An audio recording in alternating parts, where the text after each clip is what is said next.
wasuka.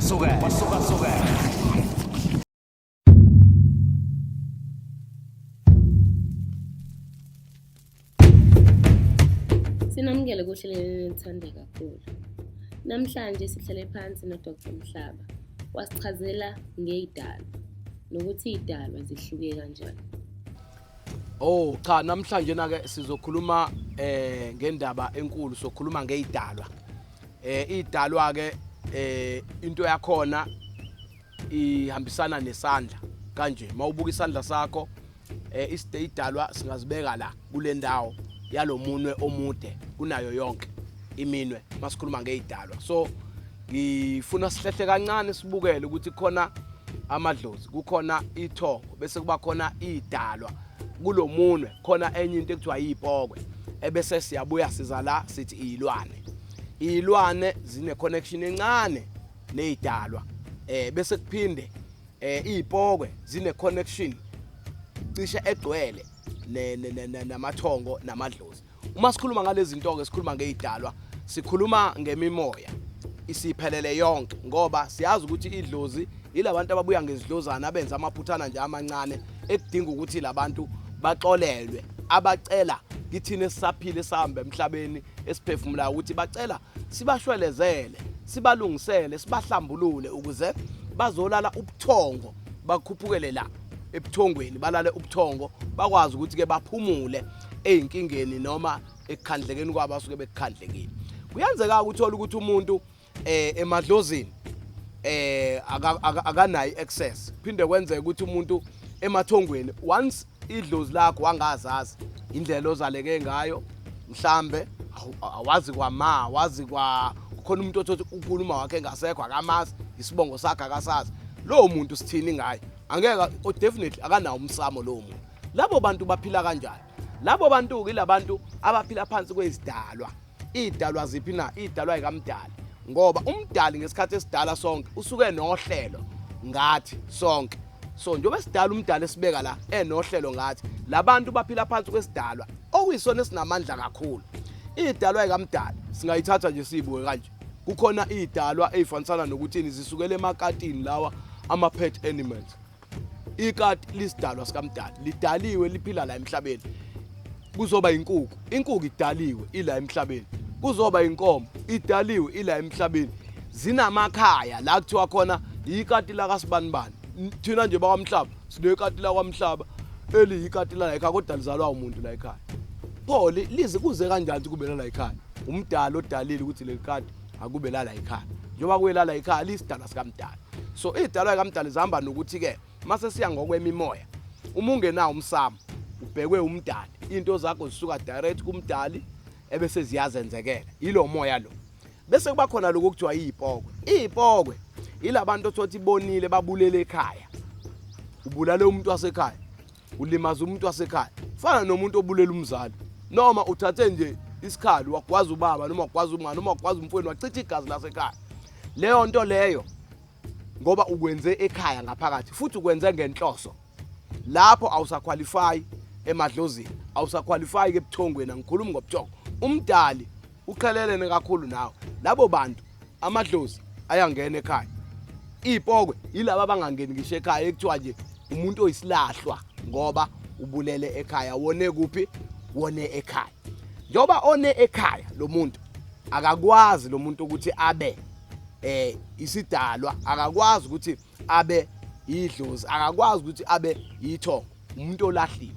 Fana nalento esingakhuluma ngayo esike sayibuka iabortion nemiscarriage akufani.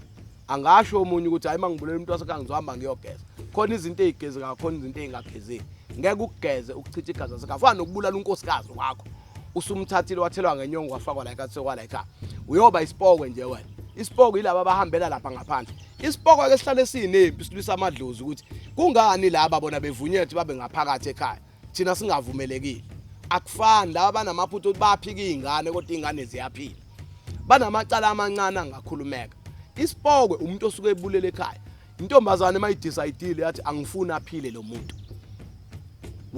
Wamkhipha. Lapho uyoba isipokwe. Kuphinde singakhohlisani. Uma kuyimiscarriage uyakwazi ukuhlambulula ugeze kwenzeke ungahlosile. inhloso nento ekwehlele isehlo kuhlukene. Sibuyeke size la. Kukhona ekuthiwa ilwane zigcina seyisizana nalaba. Ilwane uma ngabe kufa izilwane ezidalwa ekamdala. Kuyakwazi ukuthi uma isilwane sifile kugcine kunomuntu ofuna ukuvusa umoya walesilwane awusebenzise. Imoya yelwane isikhathi esiningi ayivuswa ngenhloso enhle. Uma kufuna kuvusa isilwane kugqulwa amathambo elwane ehlukahlukene. Makuyovusa imoya azoyivuswa emathuneni bese isebenza nalabantu abayipokwe. That's why le category yangala kuyokuthakatha kuphela. Bahlukene phela abantu abelapha nabantu abathakathayo. Abantu abathakathayo bavusa izilwane ezidalwa ekamdala. Bayihlanganise nepokwe kuvuka umoya omubi. Lo moya omubi ohlasela amakhaya, ama household.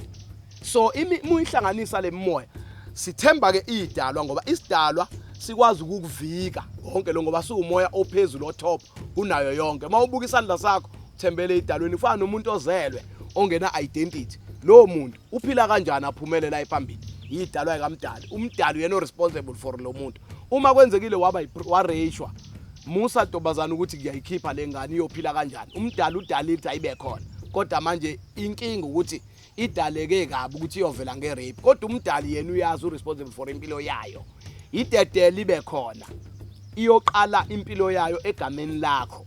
Musa ukuthi uyisuse ngoba uzothi uyayisusa kanumdali. Wayidala ukuthi kuyofika ingane engeke kuba nayise kodwa kuyiyona eyophumelelisa impilo yakho. Mhlambe ubulala ibillionaire.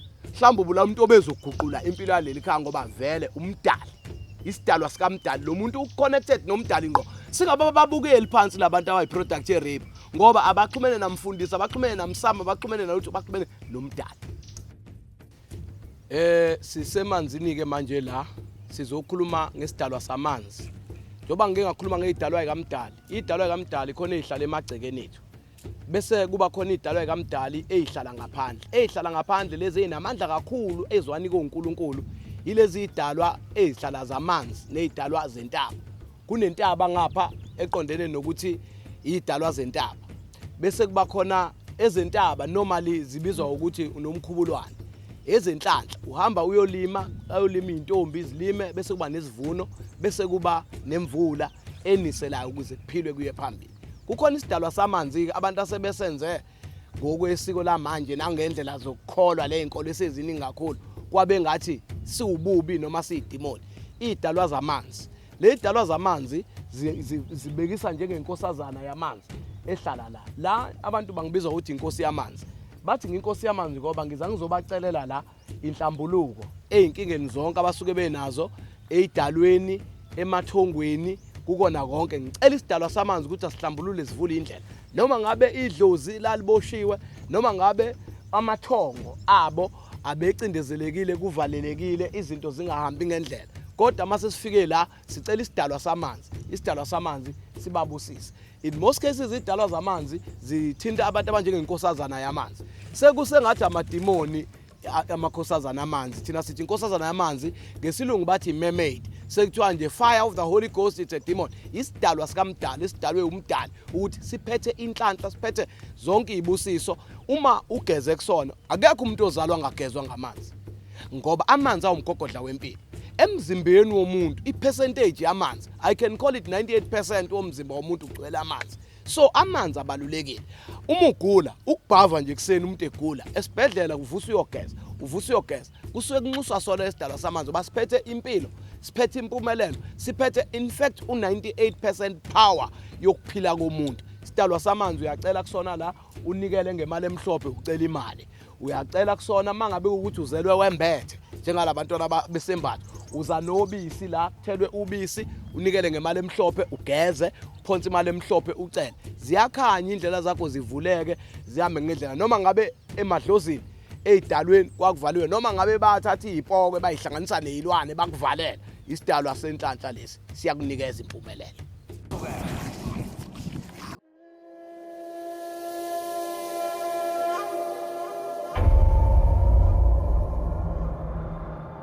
Sithatha ithuba sahlele phansi nowesilisa owakwazi ukusizakala uDr Mhlaba. Yebo sanibona, siyanibingelela kwa 1KZN TV. Yebo, uZabazandoda Protas Gwala lo ofike la kuba umhlaba wafika ngo1993 siphenduka singena esontweni kusaphila abazali babo base kuthi ke yena waseuqala ke lo msebenzi twice bangicabanga 1996 mangeyo 1994 wasebenza nje wasiza abantu nje kakhulu kuze kube imanje yena uthina usize kakhulu nje nasekhaya abantu abaningi nje nakuba siyaphila nje uyena nje usixazulula inkinga kakhulu wabe kufika kakhulu ekhaya kwa uyena ufika sithandazele kahle asisiza sineziwasho abasaphila nathi sathola imisebenzi kanjalo uyindoda nje siphile nayo kakhulu engiphile nayo kakhulu iminyaka eminingi kakhulu kusukela kuleyo minyaka singena la esontweni babumhlaba awuyasiza kakhulu umandla kakhulu kodwa la ekukhulumeni nedalwa nala ebetheleni kanjalo nasekhipheni imithi la emagcekeni abanumzane umuntu nje akhipha imimoya emibi kubantu kanjalo uqaqa izinto kanjalo osomabhizinisi kanye lo umuntu nje vele osiza kakhulu nami nje ungisizela kakhulu kwamsebenzi engangena kona kwavelo nje uye wangisiza bafowethu wawuprofeta ngangibamba itoho kwenye umsebenzi lapha eNdazi wayesengikhipha kona vana wathi nje hayi kwala angisathanda ukubamba letoho lezayo wathi hayi wathi nje awulokhuza wathi ubiza umfana kwakuthuma Ncele esebenza naye ngaleso sikhathi futhi omncane wathi hayi awuthi ibhodlela encane lapho lesigaba faka emafushana nje hawu kwakulo sini ngesonto bafona belungu bathi angizokwenza interview engingabazi ngakaze ngisabe ngiapply ngisho uapply ngaze ngafaka ngisho iCV kwavelo ngangena ngaye lo baba umhlaba bafuthi lokho nje bafuthi hayi indoda esiza kakhulu phela hayi ngiyamvuma kanti lo msebenzi wakho uqale nje evele nje ewumuntu nje esemncane kakhulu lento sibu ukuthi wazalwa nayo lento isiphiwe aphuma naso kubazali uyena nesiphiwe sabazali kakhulu nje impela kakhulu sibuka kakhulu bafowethu ya laphana ke ukufika kwakhe ke ubaba lana la kwaNgqolosi uthema efika ke lana ke manje wafika bekunenkinga kakhulu la emanzini kakhulu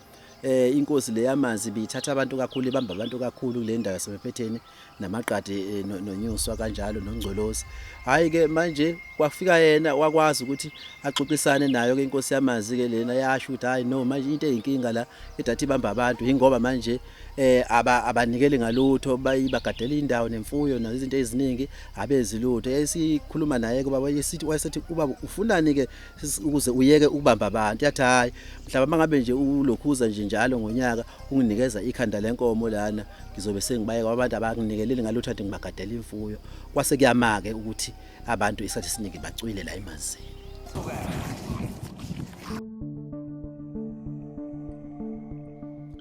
Namhlanje sivakashela endaweni yakaNgqolosi ngaseNanda Dam kuDr Mhlaba. Sahlala phansi saxoxisana naye. Siyanibingelela kwaMhlaba wasizwa inkosi. Kuseyithina bakwaMhlaba Traditional Healers. La kwaMhlaba Traditional Healers singabelaphi bendabuko ngokukwelapha ngokukhonza sikhonze ebandleni ekuthiwa iJericho Church in South Africa. Siyelapha nje sizinyanga sitholakala eMlazi kwa W section bese umsombuluko kuze kushaye umgqibelo sivula ngo9 ekseni sivale ngo6 ntambama bese siphinda ngamasonto on Sundays sisebenzela eHillcrest kwaNgqolosi area nakhona sivula ngo9 ekseni sivale ngo6 ntambama so sisiza abantu ke abagulayo sisiza abantu bamabhizinisi abadinga amabhizinisi abakhule siyabalekelela ekutheni amabhizinisi abakhulu abantu abaneyinkinga zemsamo yabo inkinga zokuntshontshela abantu abalahlekelwe basizakala la ekhaya kwaMhlaba inkinga nje ihlukahlukene abaneyinkinga emisebenzini abadinga imisebenzi abangasebenzi abagulayo sinaka lembiza ke esithi uzifo zonke kodwa abantu sebethi uMahlaba ekufeni ekhipha ngisho inyoka ngaphakathi ikhipha ngisho izinto ezingakholweki ephilisa yenza zonke nje izinto ezifo siyelapha izifo okubalekile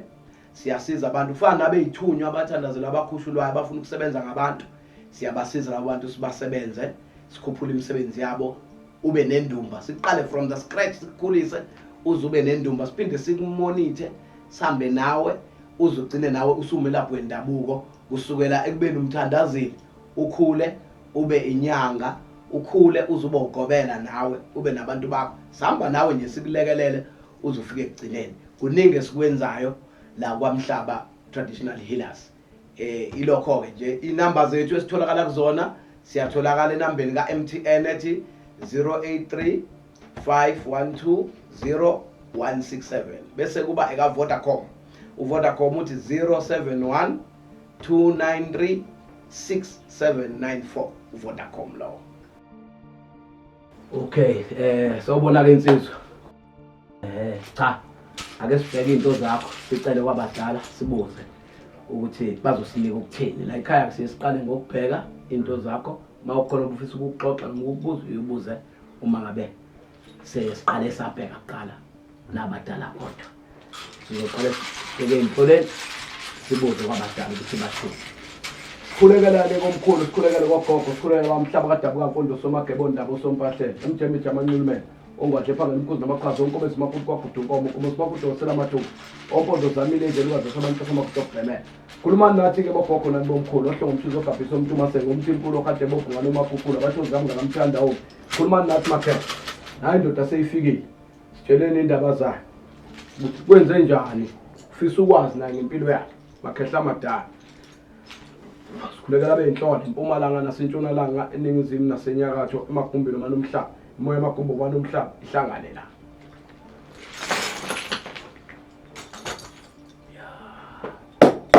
Thola zawo omkhulu bona bonke abangoma bakamhlaba sikhanyiselele.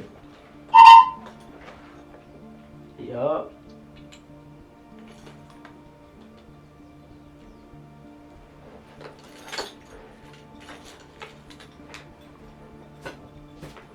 Sibukweni sobukhosi obukhulu bezindlala.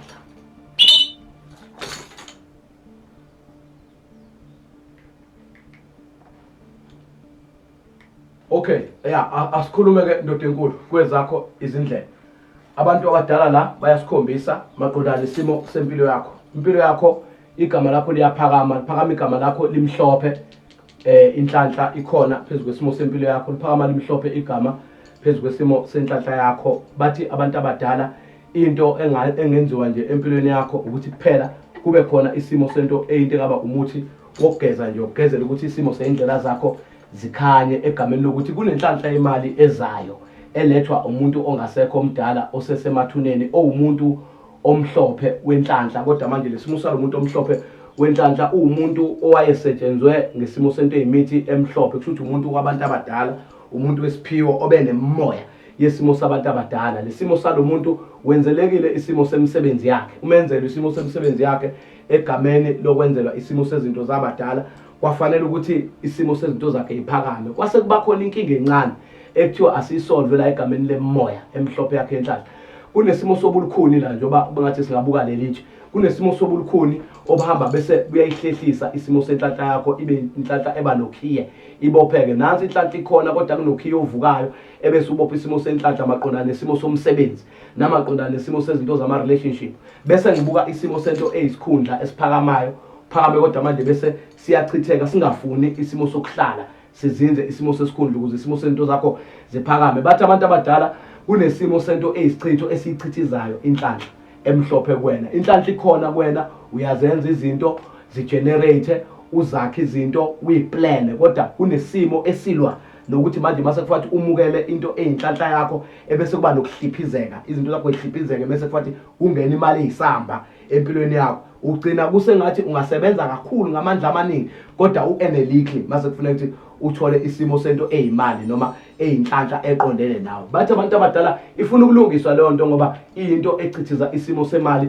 egameni lokuthi kunento eyingcindezi kwathi ngesikhathi kwenziwa isimo sezinto zomsamo ekhaya nenza isimo sento umsebenzi kwanomuntu oganga ngesimo sokuthi ngathi uyalikhiya isimo sethongo kwase kuba nento ezenza inyaza ngobela imnyama evuka ngathi amanzi amnyama yaba isithunzi kwaphazamisela inhlanhla yakho yokuzalwa. Wena uzelwe ngenhlanhla umncane kwaphazamisela isimo senhlanhla yakho yokuzalwa ngomuthi oyizizwe ezimoya owakhiwa egameni lakho wacindezela. Kunabantu abakumonithe ukhula bakubona ukuthi umuntu wesiphiwo ngoba ubunesimo sokuthi mawulele ubonisa izinto zikhanye isimo seindlela zakho into ibe yiyona. Uphinde ube umuntu othi umuzama umzamo wemali wenzeke. Bahamba bayobhula bathola ukuthi uzelwe ngenhlanhla. Nanku umcebo umile egameni lakho uyaphakama kodwa mase kunalesilwane naleli gazi elenziwa la bridge lento nalezizwe ezivuka zizenze ngathi ziyitho.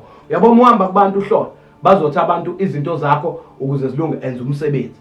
Bathi abantu abadala uthi umuntu uyalichitha leli gazi kuvuke lezizwe ziuntshontshe isimo sento ngumsebenzi kuphenduka izinto namanje mawuthenza izinto zabantu abadala uthi uyakhanyisa esikhuleni sokuthi ngabe kubuya inhlanhla uyubone kubani nencindezi kube nokusinda ngangendlela ukuthi ungazi uyibuzo nje hawo ngenzela abantu abadala ngithi ngibheke inhlanhla kwase kuphenduka izinto zasehamba ngendlela ebengeyona ebengiyihlelile ngabe umsebenzi uhambe kahle ngabe khona indlangone khona bathi abantu abadala ikhona imimoya yamadlelo akuhlaza yenhlanhla phekwe isimo segama lakho kodwa manje kunento eyichithizayo ebayichitho kangokuthi lento isizidala ukuthi kube ngathi ngakutshela mina ukuthi phakamisa kakhulu isidalwa sasekhabo ma